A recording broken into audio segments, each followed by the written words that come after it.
invariable answer is we elect the government. This tells us the depth to which democracy has taken root in this country. A common citizen, an illiterate citizen, a highly educated citizen, a poorest person and one of the richest people. I have not asked Mukesh Ambani, but I have asked several rich people. They also say we elect the government. But whom do we elect? People we vote for, are they our free choice? They have been chosen by political parties before we exercise our choice. Assuming there are 6 parties, we have 6 candidates. We have to choose one of the 6. So the choice of the voter is pre-constrained by the choices made by political parties as a group. So when Professor Kalro says, sorry sir to disagree with you, that we get the government we deserve, as in the British days we used to say, I beg to disagree sir, we get the government that the political parties allow us to choose from. So you get a ticket by pleasing the political party, you get elected by pleasing the electorate, again through a variety of means, some mentionable, some non-mentionable. You go into parliament or state assembly. Can you vote for or against the bill depending on your choice? Why are you shaking your head, young lady? Why can't you vote for your choice? Because of what is called the anti-defection law. There is a law in the country under Schedule 10 of the Constitution which says that if a member of parliament or state assembly votes against the whip issued by the party, his or her membership can be terminated. So the fact of the matter is, the choice that a voter supposedly makes is pre-constrained by the choices made by political parties, and the choice that an elected legislator makes is completely controlled by the political party. And political party, as my friend just said, is a few people. Are political parties democratic in their functioning? No. But they are the pillars of democracy and the defenders of democracy. Any time somebody does something, they say this is endangering democracy. We will protect it. They protect it by preventing the parliament from functioning. The way a world power was bringing peace to Iraq by waging war. So we discovered that the real players in the game are the political parties. Obviously they are not internally democratic, that we all know. But we wondered, how do they work?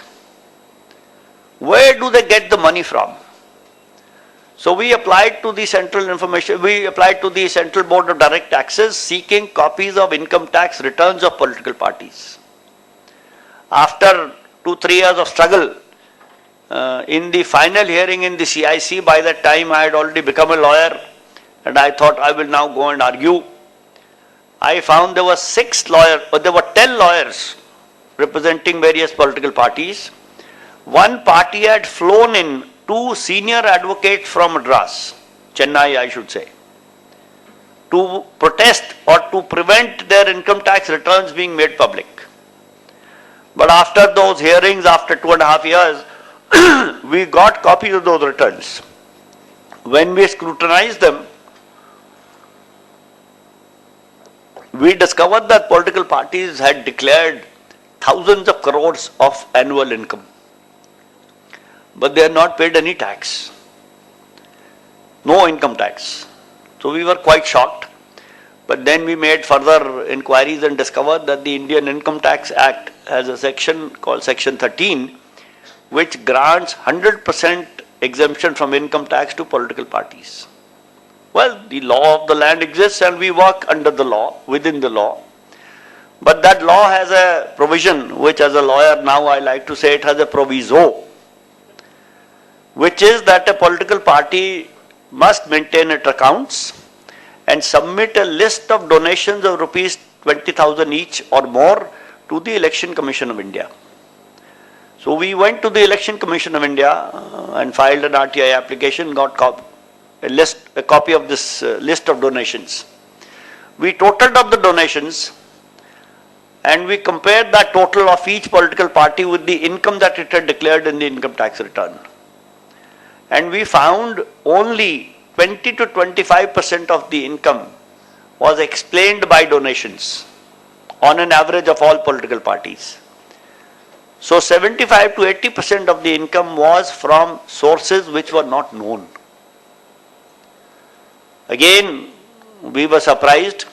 We wrote to political parties under RTI saying, please tell us who gave you these donations. And we got a letter saying, we are not under RTI, we are not a public authority, so we do not have to respond to this. That is when we went to the Central Information Commission and said that political parties should be declared as public authorities under RTI. Information Commission said that we need to know why you are saying so. So we set about collecting information. How Mr. Pillai here does not like the information, right to information law, but we have been using it from time to time. Sorry. So we went to several government agencies like Director of Estates in Delhi, which allots government housing and offices and lands to people. We asked them how many houses are allotted to political parties and what is the rent that they pay. And we compared to the market rent of those houses. We went to All India Radio and Doordarshan, how much time for speeches is given during election time. We went to the Election Commission, what facilities do they give to political parties and what is their market value. We calculated the tax that they should be paying on their income, because the tax which is not paid is money foregone by the government or by the people.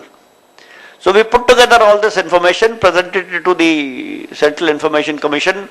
Once again there were lawyers representing political parties and there were 3 or 4 hearings.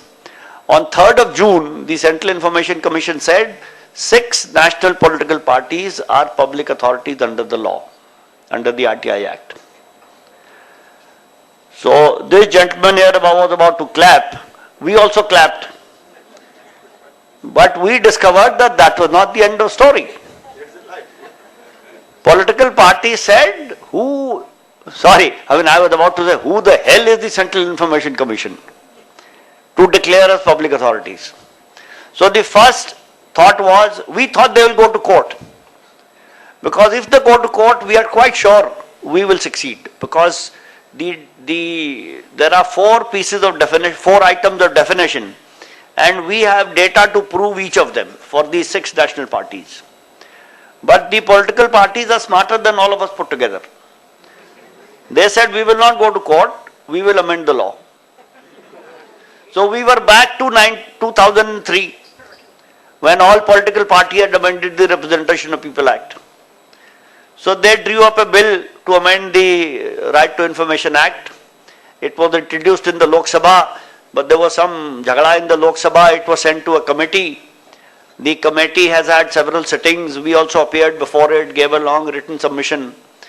On the 17th of December, the committee gave its report recommending that the RTI Act be amended.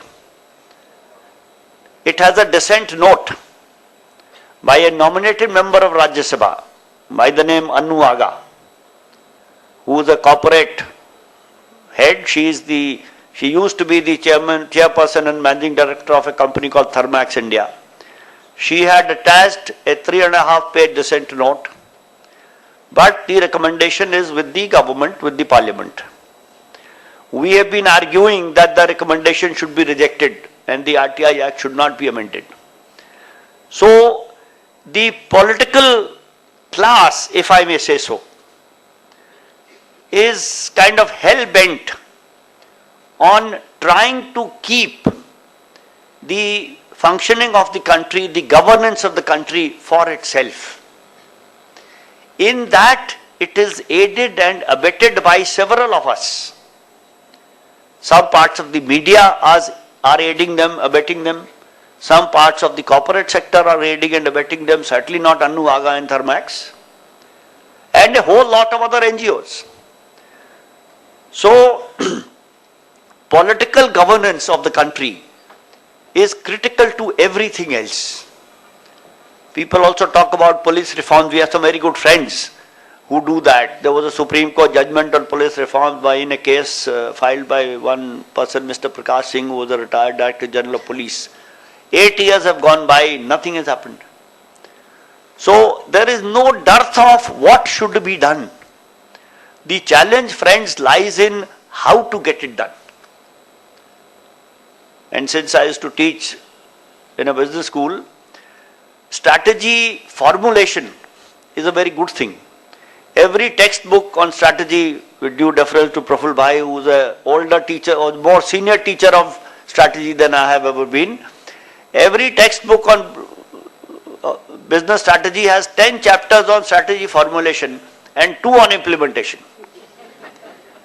Because strategy formulation is a challenging, intellectual, exciting, glamorous exercise.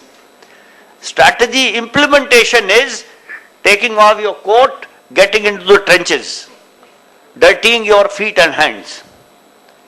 So, removing the ailment in the Indian polity, the challenge is how to implement good things. That requires a marathon race, not a 100 meters race.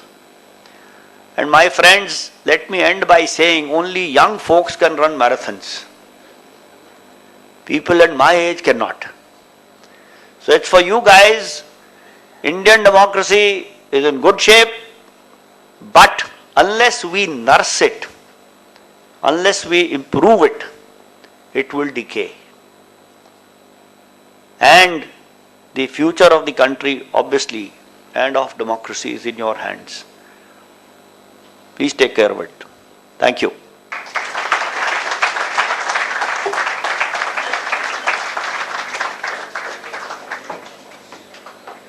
Yeah, any questions, you are welcome. As a matter of fact, I will welcome questions. How much time do we have?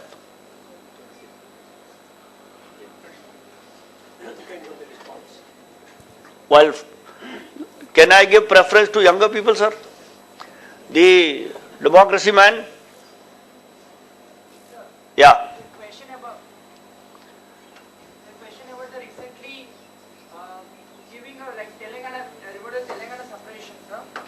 People of Andhra have worked hard for Telangana, and it's like giving a part of hard working to a person not about hard at all. So your views, Andhra people are not happy with the separation, and even though the democratic feeling has not been given to the people over there. People want democracy, the democratic feeling that we don't want Andhra. So where is the democracy over there? Like parties are taking their own feats by separating a state out of the wishes of the people. You see, what are the wishes of the people is the key. One way of finding out is to hold a referendum. The other way, you see, we have a representative democracy. That is what we have chosen. Because 1.2 billion people is too large a number to have direct democracy. So, on the Telangana issue, I have no views. I don't know enough whether there should be Telangana or not. But one thing I am quite clear about, that whatever is being played out is not respecting the will of the people. And people, by the way, are on both sides, not only on one side. As a matter of fact, people are on not only two sides, on several sides. So I don't know what to say about Telangana, but I am, given my own mindset, I am skeptical about political functionaries. So I don't think they are doing what is good for the people. This is my inherent bias. But about Telangana, I cannot say with certainty what is right, what is wrong. The next one.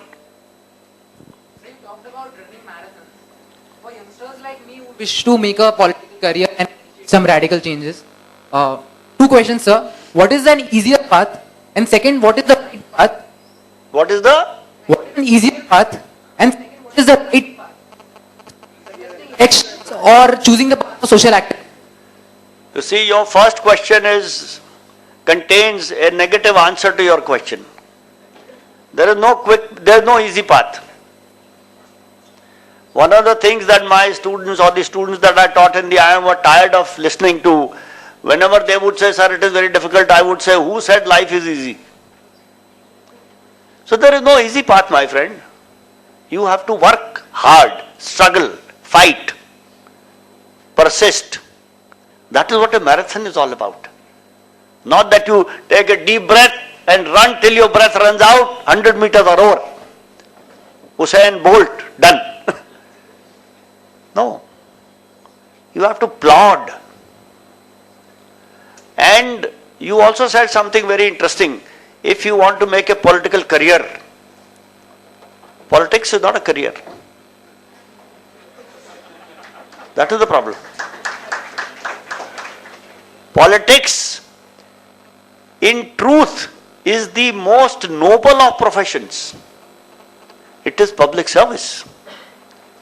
We meaning all of us, not only us here, all over the world, we have lost sight and debased politics.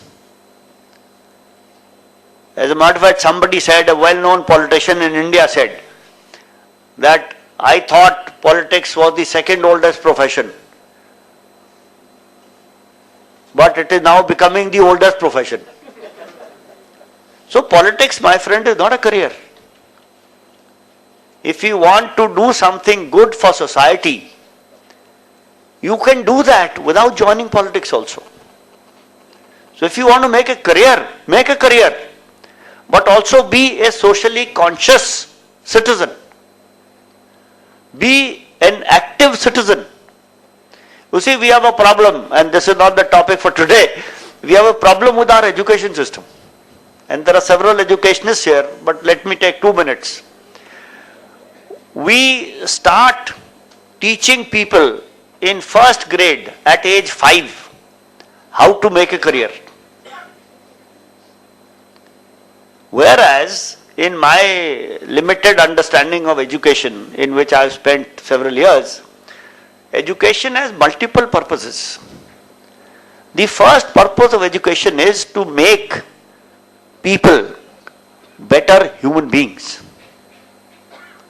That, with the exception of Ahmedabad University, is not taught anywhere.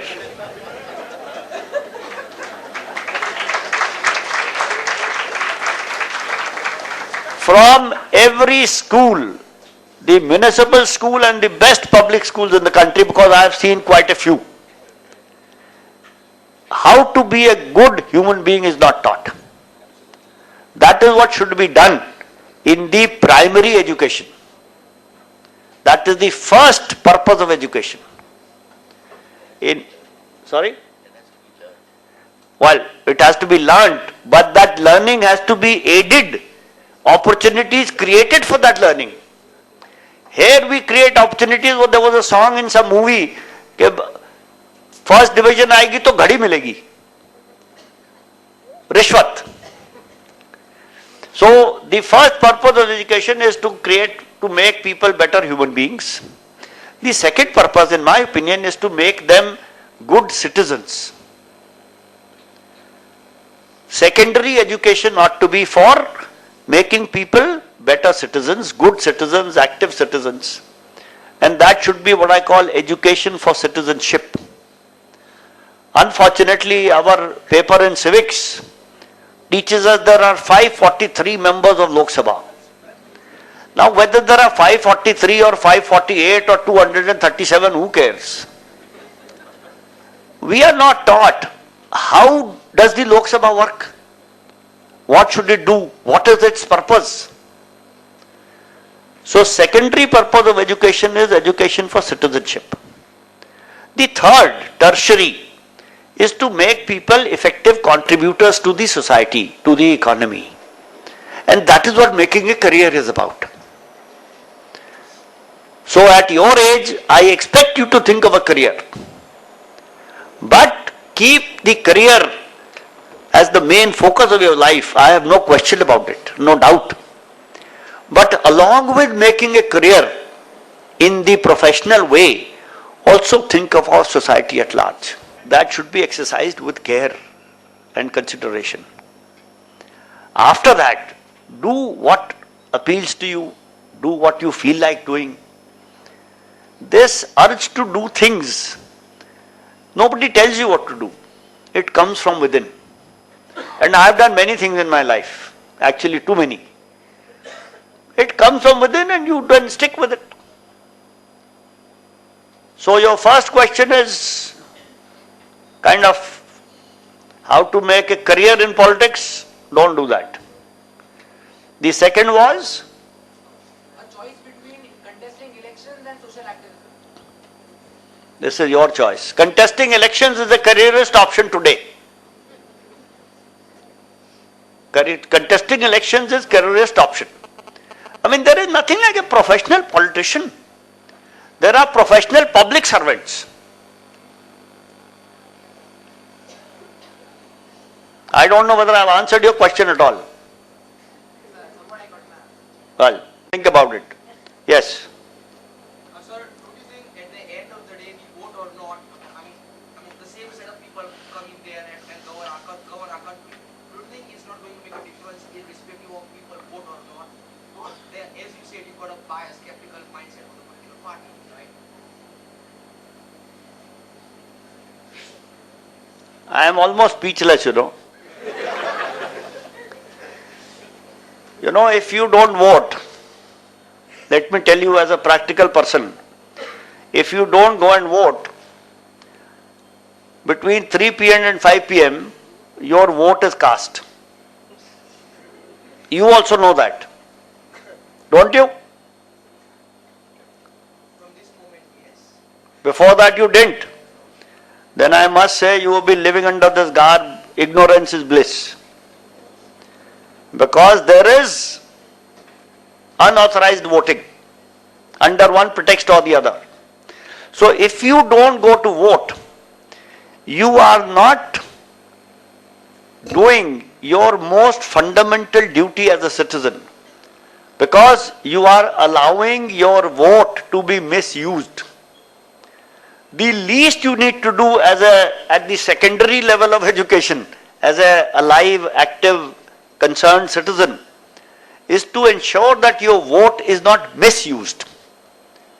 If you think your vote is not going to make a difference, at least go and make sure that your vote is not castable by anybody else.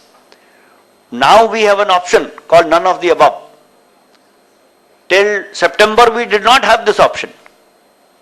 And since past things should be made transparent, in the last 4 elections I have used the none of the above option, because the provision existed under what is called Rule 49O of the Conduct of Election Rules. The problem was that the secrecy of your vote was violated. You had to sign your name in a register which people could get to know that this person had not voted for anything, and they could harass you. Today we have the nota option. The least you can do is to go and press the nota button. And if I may be rude, because I am known to be that way, particularly with young people, unless you do that, I refuse to answer your question further. I am going to do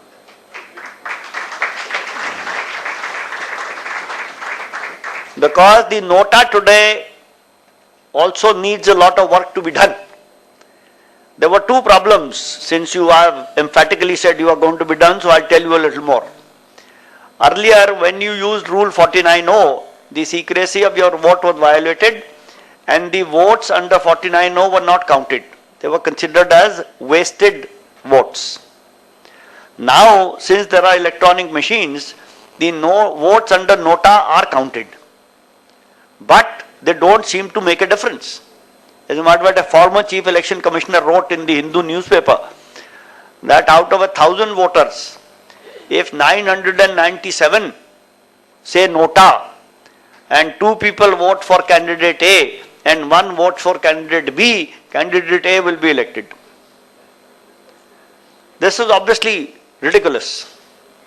What needs to happen is that if Nota button gets more votes than any of the candidates, nobody should be declared elected and there should be a fresh election in which those candidates should not be allowed to contest.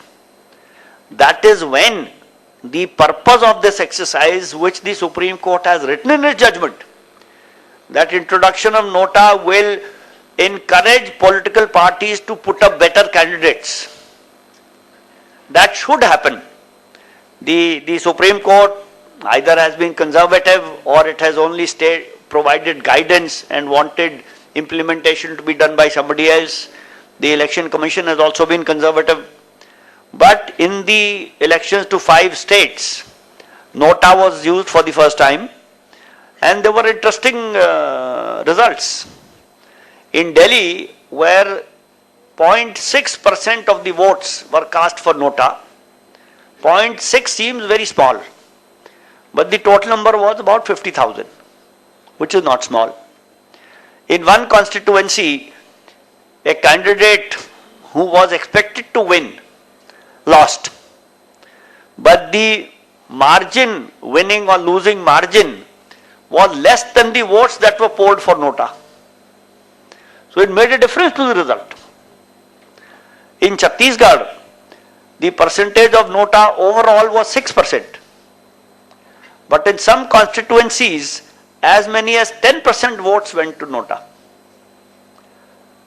Not that I am asking everybody not to vote for anybody, but as more and more people start getting to know about Nota and they express their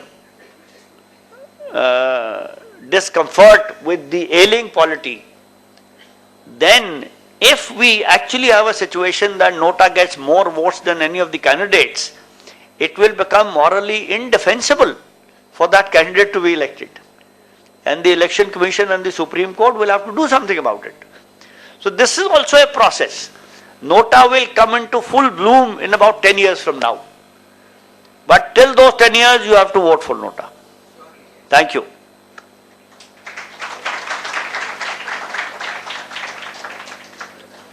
Does this clapping mean the end of story? Oh, okay. We have already mentioned about the reality of political parties and their relations or their roles in electoral system. What will be the ideal situation or ideal setup for the elections? I don't know what the ideal would be, but And furthermore, will it be implemented if you say so? well, that is a separate question, separate issue. First of all, I said I don't know what the ideal would be, but what I think, political parties, because they are a tool of democratic functioning, they should also function in a democratic way.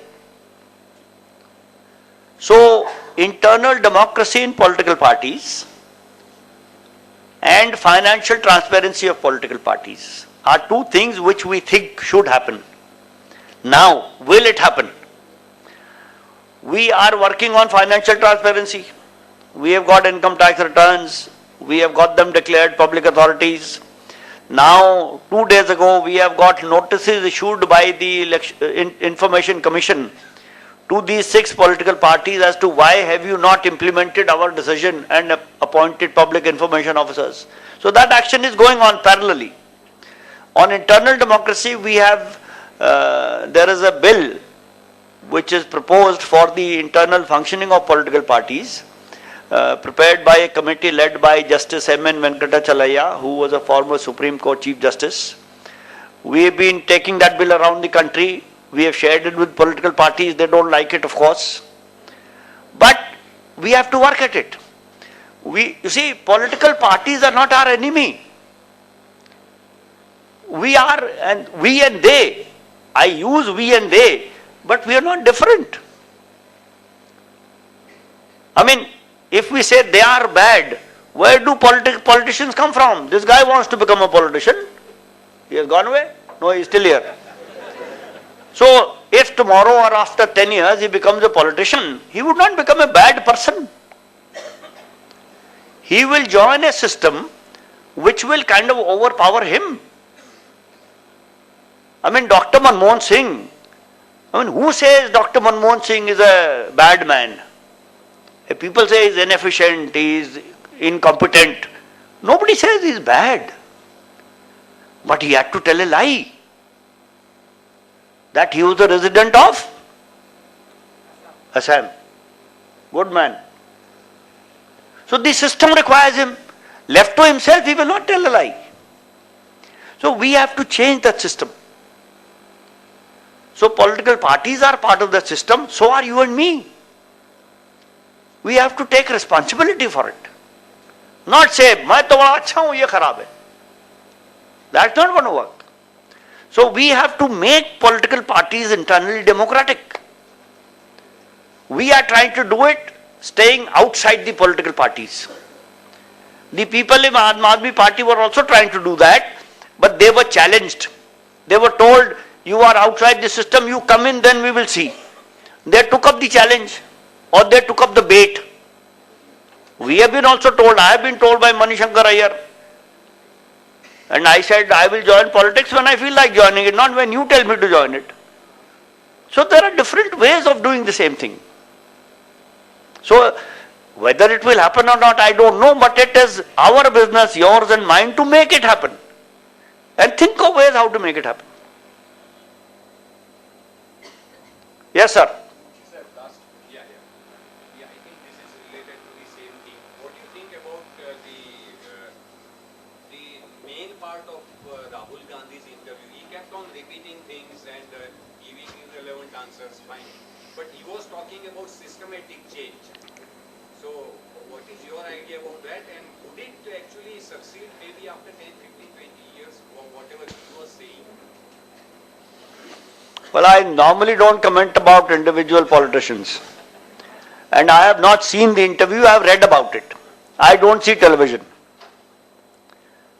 But I think he fumbled, it seems, based on reading. He does not, apparently did not come across as a seasoned politician. Now, whether that is a good thing or a bad thing, I don't know. And Rahul Gandhi is also part of a system, and the system for him begins with his family. So it is much more closer to him, If this guy, what is your name? Shreyans. If Shreyans becomes a politician, at least his family will not be harassing him. His friends may be harassing him. But Rahul Gandhi is also, he was born into it. So I think his situation is very different from, he is not an ordinary person. So his interview, some people have criticized his interview. A lot of people say he was very honest and very straightforward. I have not seen it. I have only read about it in the newspapers. But systemic change is what is called for. And it does not happen in a day. But he has also been trying to do elections in the Youth Congress and all that, and he is trying to do primaries in 15, 17 constituencies. Interestingly, in 2 constituencies where he wanted primaries done, those people said, don't do it because I want my ticket. And he has changed that. So you don't know what is going to happen. Thank you very much. Yes, sir. You described the way in which the politicians have used our constitution and the structure through which the elections work. And they have mastered the art over a period of time. There are obviously checks and balances, but over a period of time, they've seen to it that they become impotent. They become ineffective. They're maneuvered in such a way that those checks and balances are brought down. At the same time, from what you have described, it is clear that there are still some of these checks and balances where there are people who make them work. whether it is Supreme Court, whether it is some of the officers like the CIC to whom you went and he gave this particular interpretation in your favor. So like that, there are these other organs of the government, which at least so far have some sense protected the real justice in the system. This is what transpires. But I have a question. It is true that some of them have been found to be effective. My question is that politicians also come from this same society as many others. To what extent this subversion has penetrated all various sectors as well as the various organs? Because on that depends as to whether and how and in what time will we come out of this, or will we improve, as you put it. Otherwise, as Amar mentioned, we'll get what we deserve.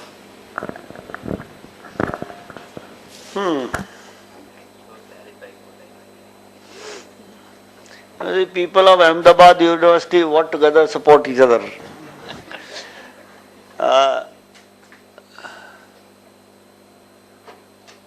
I think it is, first of all, there is no comprehensive answer to your question. I will only respond to what I can and the way I can. And I think it has something to do with the story, not story, I believe it is a scientific fact, that if you put a frog in water and put that saucepan on a fire, as the temperature of the water rises, the skin of the frog adjusts to that temperature and it can withstand a range of temperatures. And it is said that the frog will boil to death but not jump out because it would not realize what is happening. Now I think in a dramatic way, Indian society has gone through that kind of a phenomenon. We, all of us, have allowed our system to degenerate slowly, what is called the creep phenomenon. You keep stretching things and you think that they will come to a breaking point, but they don't, they stretch a little more. So I think we are at a point where it is becoming a little impossible. Let's take corruption. I've been asked about corruption many times, and I also believe, and I'll come back to the story, corruption, there is no society in the world where there is zero corruption. And there was corruption in ancient times also.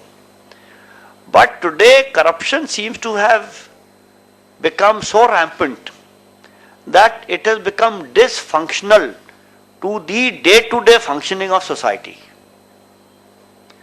Now when it reaches that level, then either the frog dies or it flutters to come out. I think Indian society is close to that point. And the struggles that we see going on are manifestations of the frog trying to come out. For the sake of these young folks, I hope we come out. And I have often told people, I live in Delhi in a place where across a park there is a huge slum, very large. So I have been telling people in my society, whoever are interested in listening to me, that if we keep thinking that we must keep these people out of this park, one day these people will come here and they will enter your house and say, Acha, you have 3 bedrooms, 1 drawing room, 1 dining room, so 5 rooms, and there are 3 people.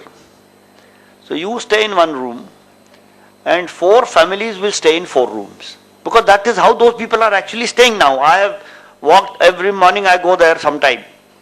So they will do that. And then there will be no choice. So I think that is the kind of situation of social strife. And without scandalizing or scaring the young people, 1/3 of the land mass of the country is not under state control. The problem is very serious. And that is why all this, chatpatawing, something should happen. Otherwise, thing will go out of hand. Obviously, it is not a one-day thing. When an elephant dies, it takes a long time for it to die. And Indian democracy is not going to die in a hurry. It will ail for a long time, at least till my lifetime. So I think that is where we are.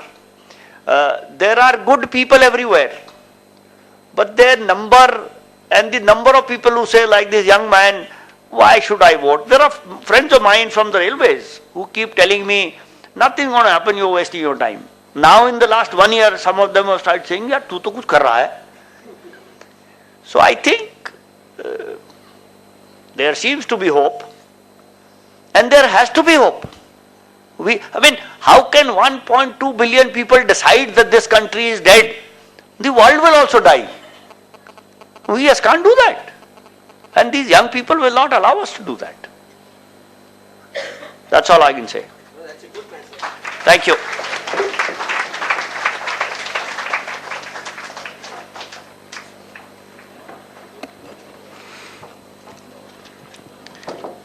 Sir, I thank you very much for taking out time and sharing your deep understanding of the ailing Indian polity with us. Each one of us have one activity, at least some activist in one form or the other inside us. I'm sure that has been sensitized. And all these students are first-time voters, and I'm sure each one of them will hit at least one button. Which one, I don't know, but they are sure to vote. Thank you very much. Let this interaction continue over tea outside.